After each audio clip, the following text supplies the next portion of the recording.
ជួបភ្លាមចិត្តត្រៀមស្រឡាញ់ទៅហើយអរគុណវេលាឲ្យបងខ្ញុំស្រស់ត្រានត្រើយគឺអូននេះហើយជាចំឡាយស្នេហ៍ក្នុងចិត្តបងបំណងសារភាពក្តីស្នេហ៍បេះដូងមួយនេះត្រូវការតែរូបមាមេដឹងទេថាអូនសំខាន់ប៉ុណ្ណាគ្រប់ទង្វើបញ្ជាក់ថាជាស្នេហាមិនដឹងផ្ដើមពីពេលណាក្តីស្នេហ៍យើងមិនមែនជារឿងចៃដន្យបងជឿថាជាវាសនាចង់ឲ្យអូនដឹង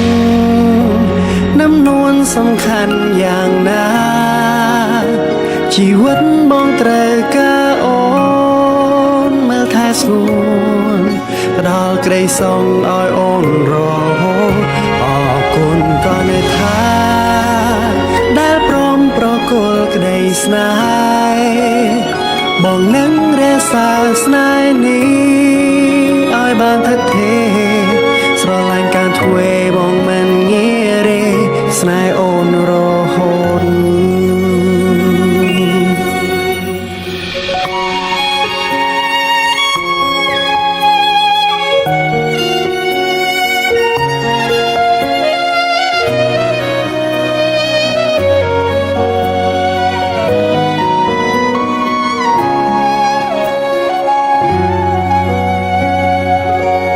ក្នុងចិត្តប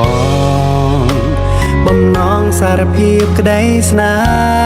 ហ៍បេះដូងមួយនេះត្រូវការតែរូបមាមេដឹងទេថាអូនសំខាន់ប៉ុណ្ណាគ្រប់ទង្វើបញ្ជាក់ថាជាស្នេហាមិនដឹងផ្ដើមពីពេលណាក្តីស្នេហ៍យើងមិនមែនជារឿងចៃដន្យបងជឿថាជាវាសនាចង់ឲ្យអូនដឹងដំណួនសំខាន់យ៉ាងណាជីវិតបងត្រូវការអូនមើលថែស្ងួនផ្ដល់ក្តីសុខឲ្យអូនរហូតអរគុណក៏នៅថាដែលព្រមប្រគល់ក្តីស្នេហ៍បងនឹងរក្សាស្នេហ៍នេះឲ្យបានថិតថេរស្រឡាញ់ការធ្វើបងមិនងាយរេស្នេហ៍អូនរហូតស្នេហ៍យើងរីកធំការធ្វើ